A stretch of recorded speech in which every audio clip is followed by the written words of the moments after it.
That one, oh yes, by Janset and Adam Rowland on production. What a banger. You have now entered the second half of the show. This is Mental Health and Music.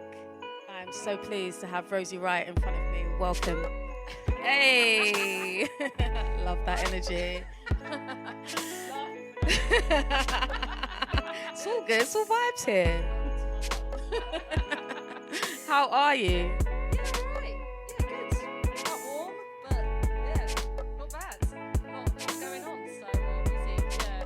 So the past 18 months have been really difficult for the hospitality industry. How has that affected you personally as a DJ?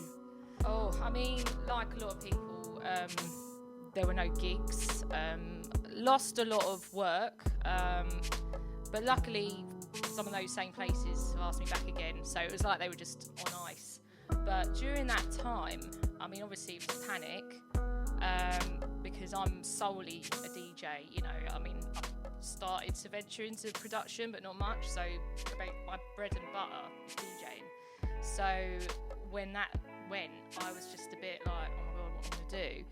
And obviously it went through those stages. We had the like live stream stage. I remember when everyone was going nuts on the live stream. Yeah. In fact, I think everyone was getting a little bit fed up of it after a while. But you know, and then I was like, okay, what am I going to do? I can't just like, you know, rest on my laurels. I can't just, you know, I don't want to do nothing. Like, I didn't want to use it as an excuse to just do nothing and just sit around and think, oh, it's out of my hands. So I basically thought of my plan B, which was starting up a youth initiative, DJ school for kids. So that was my plan, and that's what I've just started doing, and started off in a school. So I went to a school in Rotherhithe in South East London. Big up the South East London crew. Yeah, South London massive. And yeah, that was brilliant. So I sort of was like practicing with a couple of kids for this showcase, and that was really good. There's one in particular who we did this sort of fashion show playlist, and he did the sort of music as we came in and went out, and they just took to it like really well. And I've found, I mean, I was like, I'm surprised I've enjoyed teaching so much. I didn't, you know, who knew? But yeah, I've actually sort of found a new calling, I suppose, and I've been really pleased with how it's turned out, and just gelled with the kids really well. You know, I sort of think maybe because I am a bit of a kid myself, it just feels like hanging out with my mates. Yeah. I love that. So, that's really good, because you obviously you were out of work. Yeah. And you know, some people do have a main job on the side, but this is your main job that you were left without. Yeah, it is. So for you to kind of pick something up and create something totally new and still be able to do it, that's amazing. Yeah. Cheers. Yeah. I mean, I'm gonna have to get like funding and stuff to see it through, but you know, the schoolwork was great, and it's definitely opened up the avenue of education work, which I've got the experience, you know, and you have to do things like DBS checks, all that official stuff. But now, you know, in a way, I'm almost qualified to do that. So that's what I am. So that's quite mad. Like, who would, like, if it wasn't for lockdown and COVID and, you know, the pandemic in general, I wouldn't be doing this, I don't think. So it's like probably the definition of taking a sort of silver lining from a really awful situation. So yeah, I suppose I know I'm just too impatient to sit around and do nothing. I've got too much nervous energy. I always feel like I need to be doing something. I'm just like, oh, what can I do? I can't just sit here and, like, you know. So I mean, even though government said that we had to retrain. Oh, what was it? What was that? It was a meme. Did you see it? Cyber, I think they were saying. Yeah, there was like a ballet dancer or something, and yeah. she was doing something. Oh, it's ridiculous. We won't go into that's another show. They were like, she doesn't know what she's you know, missing out on. She needs to be doing, science or cyber or whatever, computer stuff. So you didn't retrain. You stuck with your craft, which I'm happy about. Sod that. And just found a new avenue for it. Yeah, exactly. And yeah, and I who knows where it's going to take me, but I think, I've got a lot of ideas. I think my mind's like races at 1,000 miles an hour, so I'm always thinking of ideas. I'm like, I can do this. It's just a question of like persevering with it, and I'm determined to do it properly. I've got to set up, register it as a proper business and all that stuff, which is quite daunting because I have to, but I'm doing it. So You are. Was it an idea that you've always had, or something that came up out of lockdown? I don't know. I don't even remember the catalyst. I think I just like. I started off. I got invited to do a session at a girls' charity for young women, girls in Brixton, and I basically did a workshop, and that's what actually like was the catalyst actually, because I remember thinking like, I want to carry this on, but I kind of wanted to do it like sort of like on my own terms in terms of the direction, because a lot of the time you'll do a workshop but there's not that much one-to-one time, and sometimes you only touch the tip of the iceberg, because like you'll discover there's a couple who've got like real potential, and then you just leave, and then you're like, well, them two were really good. You kind of just want to see where it goes, so I'm sort of like basically giving them that one-to-one time, that really quality lesson time, and they're doing so well. They're like little stars. I'm like, kids today, they're like really talented. So yeah. What age group children do you work with? So these are like GCSE age, so like year 9 and 10. But to be honest, I think I'm going to open it up to. It's open to a lot of ages, even adults as well. In the autumn, I want to go on to adults with sort of things like ASD, autism, learning difficulties, and people who have not so much learning difficulties actually, because I'm not qualified in learning difficulties per se, but in terms of working with people who have, find life tough and they want an outlet. I think music and mental health, it's quite therapeutic, and I myself have ASD, which for those people who don't know is autistic spectrum disorder, which I only found out in my 30s. So that was partly why I found out that a lot of people that have it tend to be quite good at things to do with like things like drumming and music and art, and so I thought if I could get sort of other people like me involved, to give them that outlet, that platform, and just because sometimes it can be quite isolating having it, so you sort of like, it's just nice to have somewhere you can go, and it's the focus that you have when you're in the zone with DJing. It's just like everything drowns out, you're just in the zone. So that's really interesting that you were diagnosed with ASD as an adult. Yeah. So how did that kind of manifest before you found out your diagnosis? What was that like for you? I think I just had it. I think it's like the self-awareness, basically. I was sort of like, something's not right. I was like going to work. I was working in office admin at the time, and I was always late. I was always getting stressed. I was always like, it took me ages to write an email. Things that other people seem to sort of sail through. I was just like, I'm not doing very well at this. I'm getting really stressed. It's just like my morning routine would just be like, I just stressed, like in a rush, feeling very overwrought, and just like not really. Felt like I was always at the bottom of in terms of climbing the career ladder. I was always, because I just didn't do very well with that line of work. And then I sort of got into DJing again, left my job, and I was like, oh, quite like this. I quite like, even the commercial side of it. It doesn't matter what gig it was. I seemed to kind of be quite good at trying to work out what the crowd would like, and kind of being adaptable to that. And but I still was having, something still doesn't feel right. I'm always like losing my keys, or little things. I'd overthink things a lot. And when I was a kid, I was like, I'll just be honest, I was like kicking off all the time.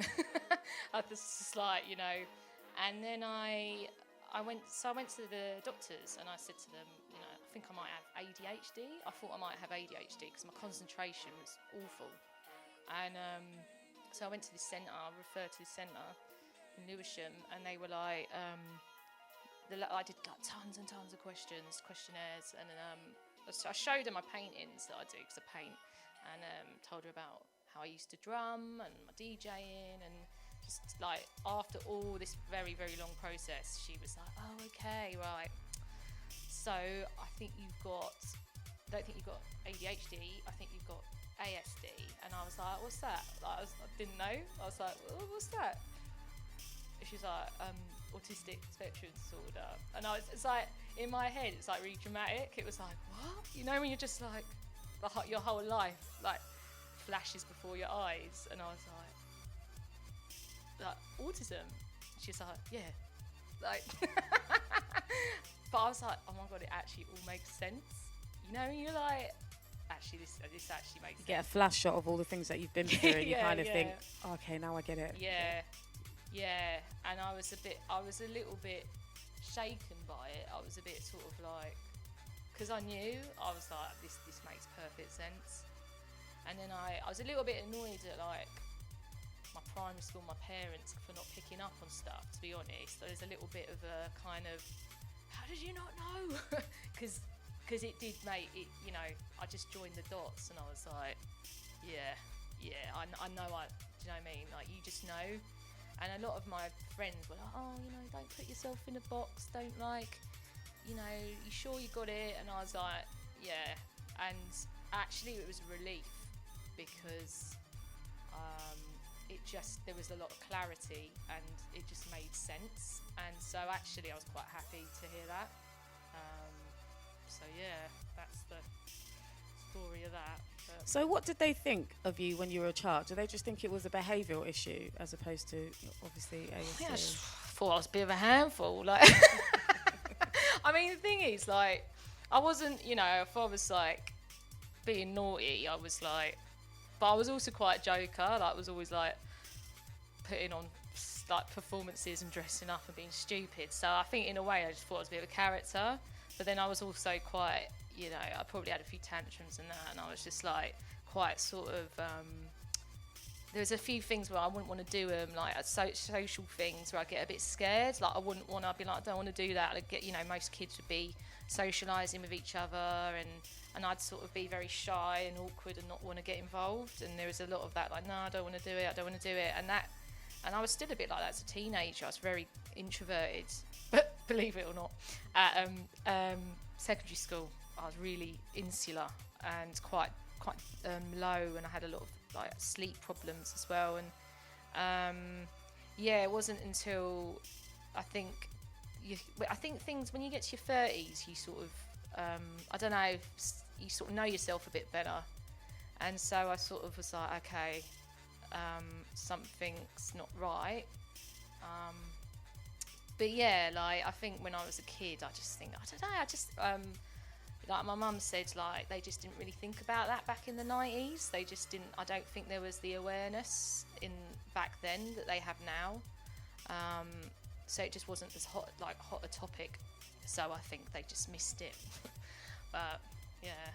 So ASD, do you feel that it affects your mental health at all? Yeah, And yeah. in what kind of way does that manifest itself? A lot of worrying, a lot of anxiety. You know, if I'm running late for something, oh my God, I feel like I'm going to have a panic attack, or I'm just like, you know, if there's like a traffic jam or something like, I mean, a lot of people like that, but it feels like another level of that, of a kind of like, you know, and, you know, maybe if I think I've said the wrong thing to someone or offended someone by mistake, I'm like, oh no, and I'll get very frustrated. Like, it can kind of manifest into a lot of frustration, which can turn into agitation. And I think, like, sometimes people, you know, it can make you feel quite isolated because people don't understand. They can take it personally and think, oh, what's her problem? But it's actually just, you know, you get these triggers, and then you turn into this, you get in a bit of a funk, and you can't come out of it for a while. And then people are like, it's all right, what's wrong with you? And I'm just like in this zone. And it's quite hard for people to understand that there's going to be a little while till I come back to the old me, as it were. So, also get quite a bad memory because I can't remember what we were talking about before that. That's another thing I get with it. I thought, what am I doing again? So that must be, I guess, people who know you, it's easier to be around them because they can understand, I guess, your moods and your triggers and stuff. But obviously, if you're talking to, you can't explain yourself to every single person. No, exactly. Meet. So that must be tricky. Yeah, because they get a little bit like sometimes I do feel the need to tell people, which I don't have to. But like especially if I'm learning something and I get a bit confused. Like I had a production lesson once. And I didn't understand some of the jargon, and I was getting a bit, you get like brain freeze, and he was a bit like, what don't you understand? And I was like, look, I'm on the spectrum, all right? Like, just getting really annoyed, you almost start getting a bit upset, and they're like, whoa, what, they just don't understand. And I did a big gig once, DJ gig, and my friends were supposed to meet beforehand, and my friends they just went in, there's no reception there, and then they were all like, when you go to a festival gig and they're like, oh, we're by the stage, oh, we're by the toilets. It could be anywhere. Like, yeah. Either side, round, upside down, in it. Yeah. Like. I'm by the bloke in the blue t-shirt, and I'm like, and you turn around and there's like 50 people in blue t-shirts and you're looking for this one. Yeah. And when you're stressed, it's hard to pinpoint what you're looking for. And then like, I was just like, guys, like, stop texting me. I'm really nervous and I've got to go on stage in a minute. And then my mate was like, I'm sorry, I should be like, I should probably be more aware. So just little things like that where you just get a bit like, just need to calm down a bit. Like, yeah. But, What helps you in these situations? Are you able to self-regulate and calm yourself down, or is it a case of just kind of being in it and waiting for it to pass?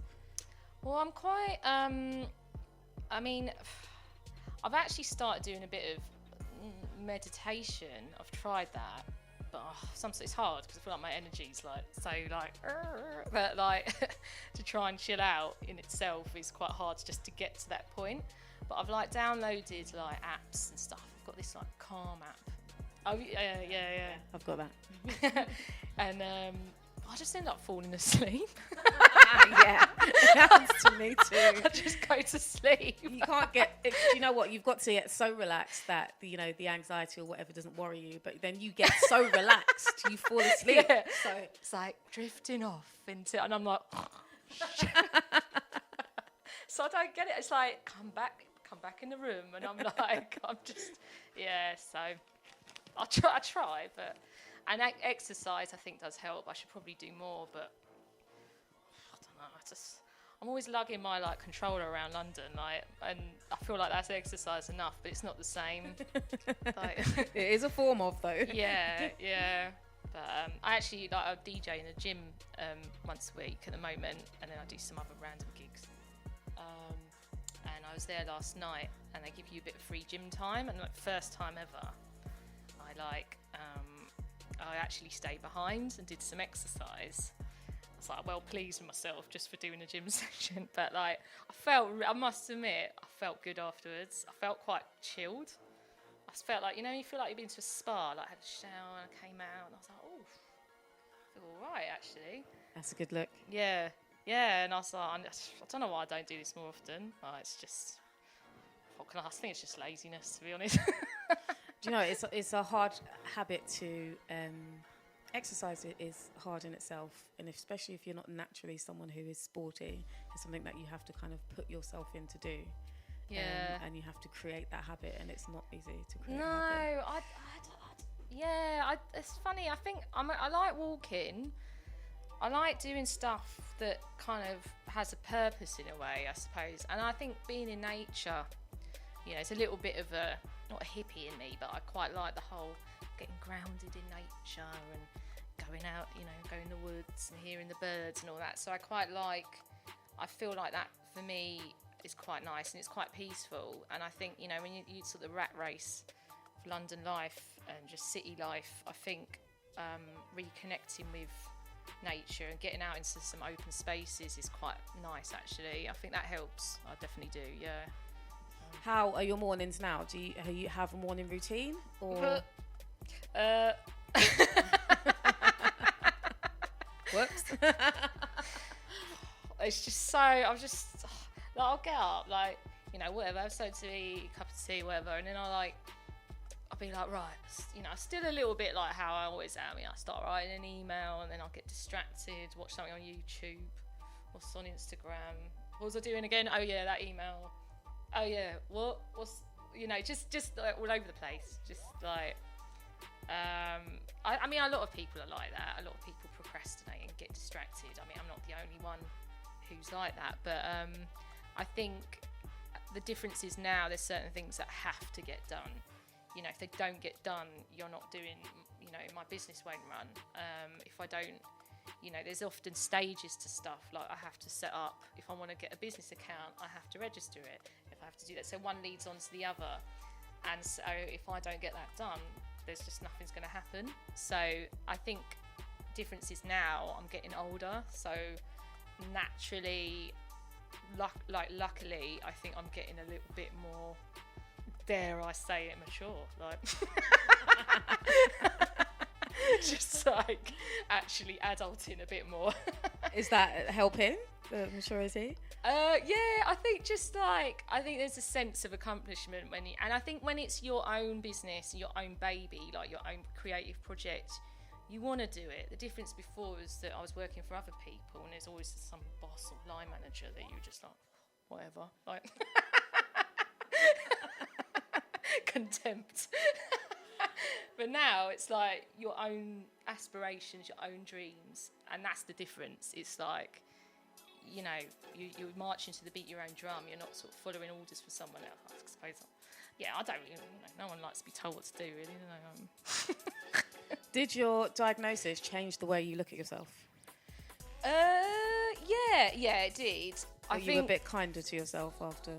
Kind of I was a bit funny about telling people about it as well. Not that I had to, but I feel like there's a bit of a stigma with, you know, I think a lot of people talk about like ADHD, you know, like there's almost like a kind of acceptability with that, but I feel like with autism, it's not quite as cool in a way. I'm not saying ADHD is cool, it's not like, but like, as in there's a sort of there's a connotation with autism. I don't know, you got like, there's a film called Rain Man that was out ages ago, and he was just repeating numbers all the time, and there's this thing, you know, this sort of stimming, and there is that, but it's a spectrum. So there's so much more to it. Yeah.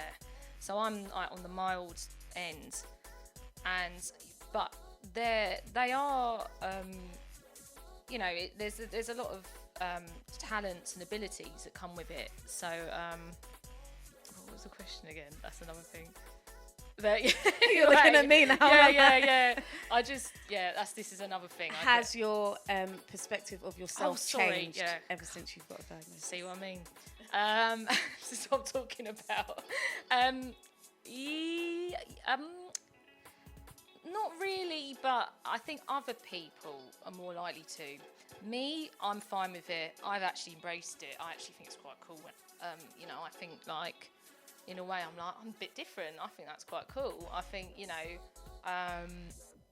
there's a certain, my brain works quite quickly in some ways where it doesn't in other ways. And I think actually I'm all right with it. But when I tell people, sometimes they can be a bit like, oh, and there's been a couple of people who've sort of made a few more like remarks like, oh, it all makes sense now.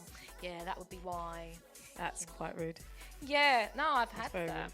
Yeah, and you know, say if you've ever had a disagreement with someone, they'll be like, oh, well, it's obviously because of your autism. And I'm like, no, it's not, it's because you're being a prick. Like, love it. Sorry, am I allowed to? Of course you are. It's your platform. It's true though, isn't it? You know, when they're like, because it can never be them, it always has to be you, doesn't it? So yeah. They just pick something out of you and they're like, well, it must be that. Well, no. Well, it's accountability. I think that's like a real buzzword. It's like, in the same way that I took accountability in diagnosing myself, you know, having that introspection to look at myself, you know, in a way, personal growth, you know, and I think that's been a real journey, and I'm quite proud of myself for, in a way, taking that responsibility into my own hands. And then there's other people who, you know, sort of like, oh, well, it's all you, innit? You weirdo. Yep. And I'm like, yeah. That's so not helpful, is it?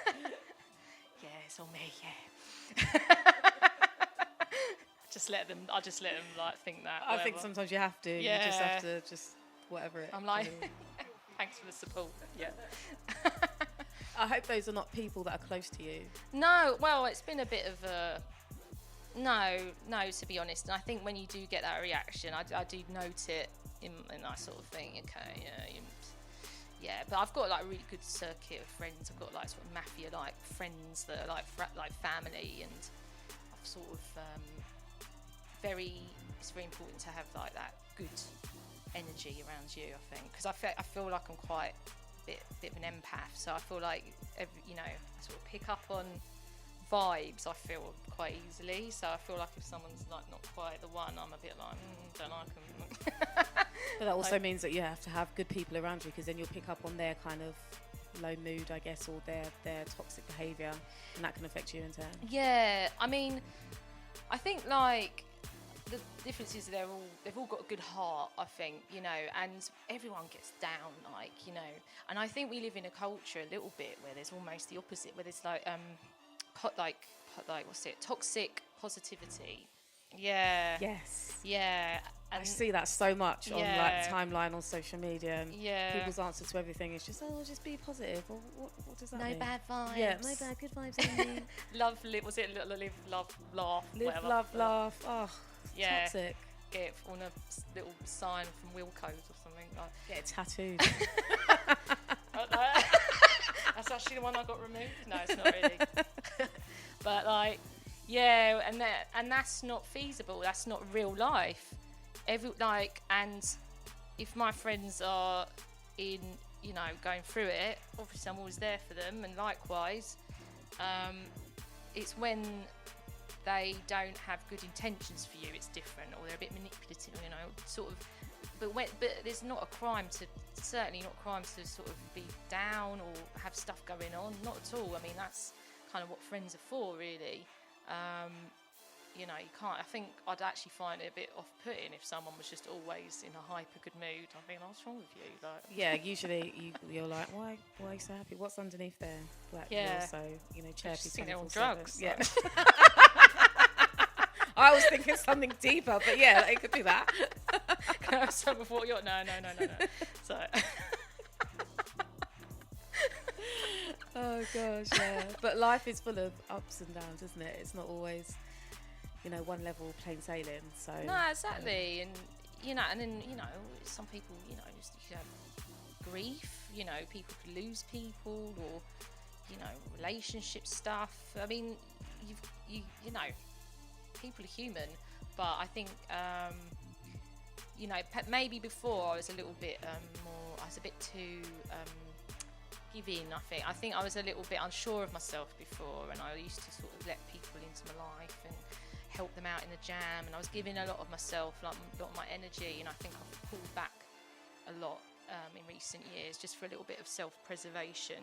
But I'm still there for my mates, you know. I'm not going to be like, sorry, can't speak to me at the moment. You know, I'm always there, but it's just that I think I need a bit of solitude sometimes, because it can get a lot, like when, especially when you're sort of ASD, I suppose you get like, well, with anyone as well, city life, it's just a lot. It's just a lot, and sometimes I just need to go in a room and chill out and switch off for a bit. And if people are like, oh, do you want to come to this thing tonight, or whatever, I'm like, actually, I'm all right. I think I might just stay in. Like, I'm actually quite enjoying staying in. Turned a bit boring recently.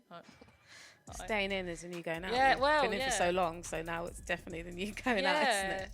Yeah, it's funny, isn't it? Because like, you know, because lockdown's sort of over and that.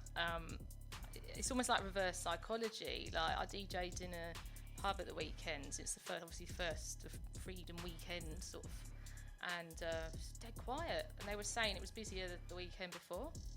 It's like absolutely dead.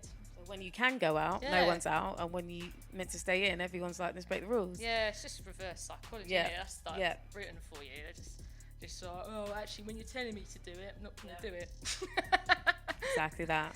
Yeah. When you have your moments of solitude and you kind of pull back from everything, what kind of activities do you kind of keep you grounded?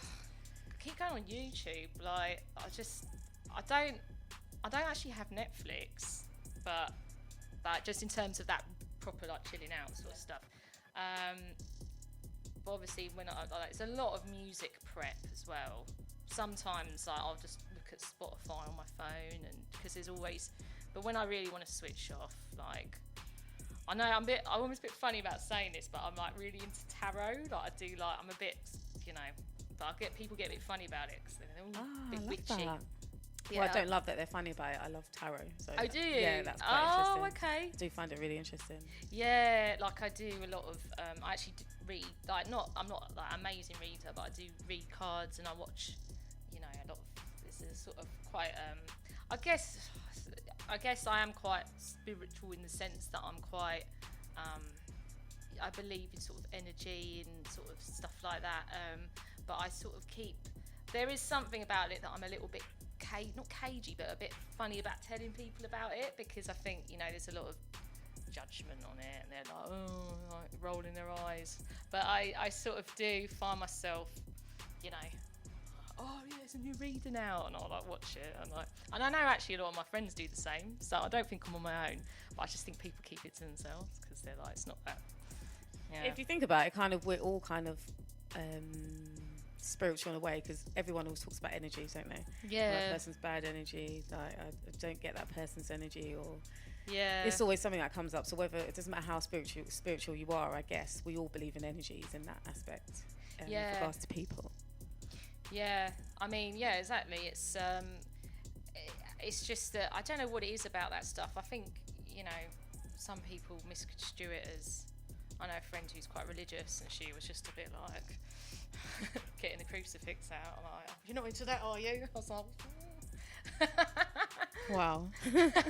She's just a bit. Well, she wasn't literally getting a crucifix out, but but she just. Yeah. Anyway, I just in terms of chilling out, I like to do that. I find myself watching the same things quite a lot. I think I've read that's a little bit of an ASD thing, a bit of an anxiety thing. Yeah, people who kind of live with anxiety don't like the suspense of not knowing what's going to happen when they're watching something, so they watch the same things over and over again. Yeah. Yeah, and it's a comfort to them. Yeah, exactly. And I can't deal with horror. I can't, literally, I watch it through my hands. I just can't. That's the type of movie I can't watch. That's way too unpredictable. Yeah, my nerves can't take it. Bangs as well, loud bangs. Yeah. Even fireworks displays when I was little. I can't do it. I get really no. Do you think some of the challenges you had as a child are still there as an adult, or are they different things?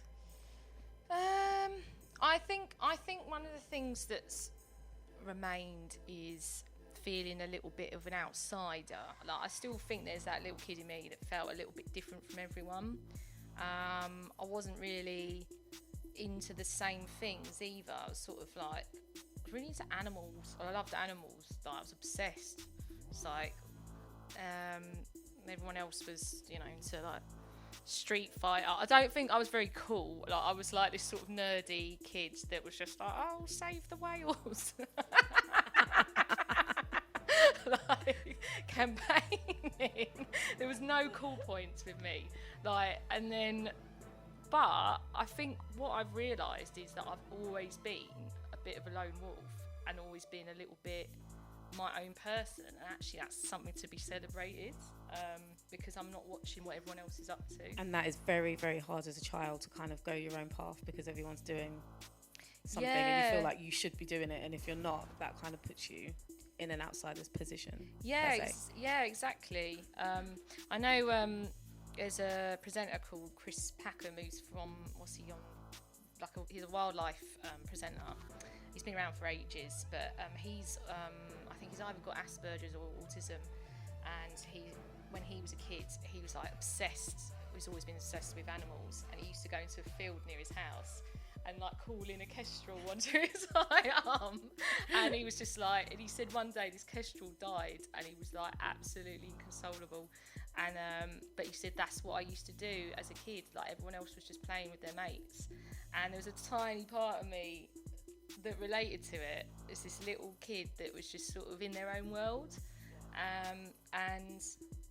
and he was, and he was just saying sometimes when he's presenting, he starts rambling and going off on a tangent and just talking like he starts talking like some random stuff, and everyone's a bit like, okay, Chris, let's anyway, moving on, you know.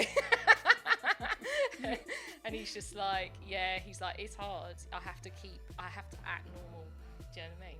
Like, but I just given up acting normal now. I think. I was going to say, do you ever feel like, not like you need to act normal, but do you feel like you have to put on a show or be a certain way sometimes and tone yourself down? Nah, I don't think I can, to be honest. I think I just gave up a while ago. There is no filter really. You know, there's no. I try my best to try and be, you know, society's version of what is, you know, a bit more. I don't know. Like, I think I'm just loud and sort of expressive, and I just, you know, and emotional, and that's just who I am really. And I think, you know, you get to a certain age where you think, well, I'm all right with it now. Maybe I wasn't 10 years ago, but I am now, so that's all right. Do you think that's time that's helped you get accustomed to it? Yeah, accept yourself. Probably like a fine wine, but she aged like a fine wine. Ripened. Love it. Ripened into the woman I am. No, yeah. I think it's true. Age is actually, there's a lot of good stuff that comes with getting a bit older. You don't really care as much about certain things. You just sort of quite like feel quite liberated. I'm just like, you know, and I'm not sort of watching what's going on. I'm not sort of looking at what other people are doing. I'm just so focused on what I'm up to.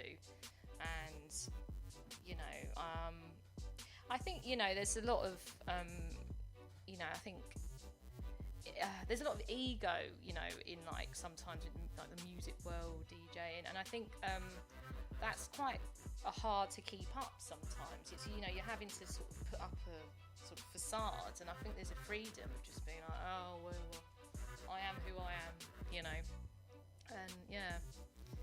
What kind of, because I can imagine you now in class or in a hall or whatever with these kids, teaching them, and the kind of values or kind of message you'll be putting across to them while they're doing these kind of DJ courses, and that's kind of to be themselves and do what you love. Yeah, and I'm always cheering them on. I think that's the thing because I don't think I got, whether it be at school or just growing up, I think maybe people didn't recognise what you know, my strengths, and I sort of almost tapped into it a bit myself as I got older. And so I think if you can be that person who recognises it in someone and says, do you know what, you're really good at this, you know, that could be, you know, you could change that person's direction. It's a bit of guidance, isn't it? You're mentoring them. So, but I'm not, you know, I try and keep it quite, I'm a little bit more, not serious in the lessons, but obviously I'm trying to teach them something, so I'm not all, but you know, still have a laugh, but yeah, I've got to be a little bit profesh sometimes. Where do you hope to take the initiative? What's your plans? So Riot Relief, at the moment I'm just doing just a couple of lessons at a place called Ardra. It's another radio hub in Deptford, and so that's just like, we're just teaching, but I really want to bring in things like percussion. So I want to do more performances. So I want to get more MCs involved, do a bit more presenting, and well, I need to get funding basically, because if we're going to expand and get more people involved, it's all about the funding. But some of these grant applications are like a little bit long, but I've got high hopes. I'd love to like even go on tour, go abroad, and just like, because you can tell they love performing. Obviously live streaming as well. Kids love live streaming. They love it. We're in that kind of era, aren't we? Social media and YouTube influencers and whatnot. So live streaming's like second nature to most of them, isn't it? Yeah, like it's something that's very popular, and I think I realised that how popular it is amongst them. But yeah, I just want to try and expand it, get more kids involved. Obviously, at the end of the year, I want to look into working with people that just basically make it more inclusive to people with ASD. I've got a few friends on the Black LGBT scene who I want to get them involved. It's an inclusive thing. So anyone that's felt kind of like, I just like want it to be a nice space for them to like express themselves, and feel like they've got a little place they can go and chill out and just enjoy themselves, really. Just want to have a few parties as well, if I'm honest. Why not? I know we've only just come out of lockdown, but how is your DJ work? Is it kind of picked up now? Have you got more in the pipeline? I have, yeah. I mean, recently it's been really busy, but it's been good, but it's been like sort of like bread and butter gigs, like it's been like a few, whether it be a DJ in a crazy golf place, whether it be there, the gym, a pub.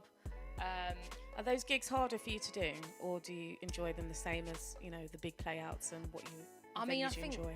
I think everyone likes the big, the big club gigs. I mean, I played at Fabric once. That was with Garage Nation. That was amazing. Really nervous, but there's such a buzz that comes from that. But I think with the smaller gigs, they're all part of the journey. They're all, it's a real good snapshot of London, and just like, and I think there's a little bit of a skill. I've got to give myself some credit in keeping people on the dance floor, because people, if they don't like just song to song, if they don't like a song, they'll just go off somewhere. They're like, you can see them starting to lag, and then I'm like, right, I've got to put another song on, another banger, and then they're like, hey. And it's just like, I think that even if it's music that isn't my cup of tea, I think it's that, just picking up the vibe from the crowds. I think I'm probably quite good at that. I think otherwise I wouldn't be doing what I'm doing. But they're all valid, and it's my living at the end of the day. But it would be nice to have bigger, more creative opportunities where I can really express the sort of music that I like playing. Hopefully one day my own music as well. That'd be good.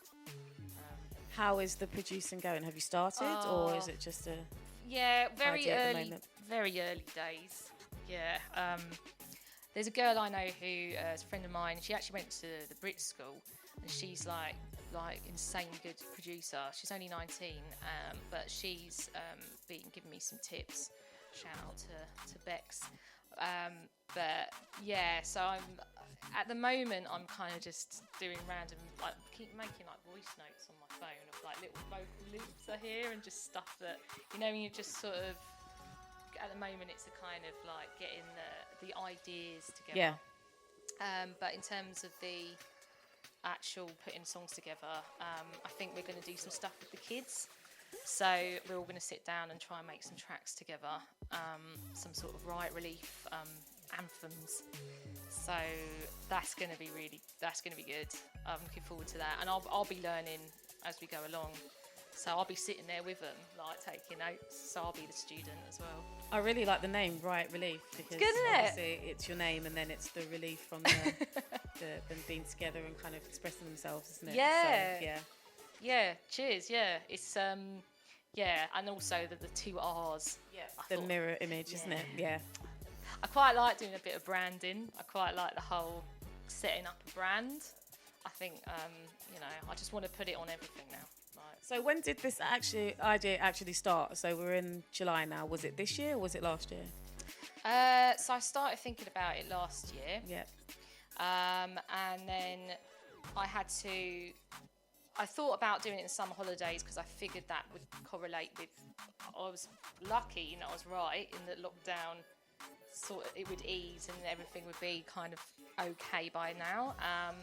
But yeah, I started like putting out feelers for places I could actually do it. I wasn't quite sure how I was going to do it before. I didn't know whether I was going to try and do it in a school. But it's just worked out. I met someone who was a teacher at a school, and then she's a dance teacher, and they've got a wicked music department. And so I started doing lessons after school, and then through that I met the kids that came onto the initiative, and I'm just going to keep, putting feelers out. But it's worked. It's been quite organic. It's worked out quite naturally, and I always feel like I'm quite philosophical. I feel like that's a sign that it's meant to be. If you don't have to kind of force something, or it just not falls in your lap, but it comes to you and you just go with it. Yeah. It's not like, but I just need to find some venues. Need some outdoor venues to do stuff before summer ends. That would be good.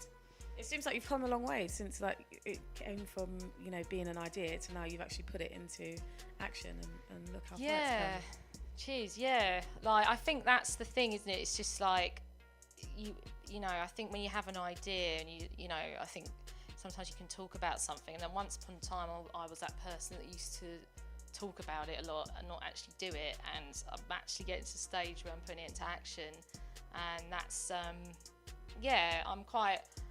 I think like when I actually take a breather and stop for a minute, I'm like, actually got to give myself props for actually managing to do this. 100%. So, and that's something that I think sometimes I don't do enough, is that I can be quite kind of down on myself and a bit like, oh, I've still not done this, I'm procrastinating, for God's sake, I've got to sort out my social media, I've got to set up this, and I'm not very good with the techie side of it, so I can get a little bit, and it's easy to concentrate on the negatives, but I think a lot of people do, don't they? They sort of, they tend to, and then sometimes you've got to be like, nah, come on, actually, you're doing all right. How are you with social media? Do you enjoy it? Is it a chore for you? Do you find it really easy? I think I concentrate mainly on Instagram, to be honest. I need to spread, especially with this with Riot Relief, I need to get a little bit more on all platforms. But in terms of engagement, and it is, I'm only human. Sometimes when you see people doing certain things like gigs and getting good opportunities, you think, I want to be doing that.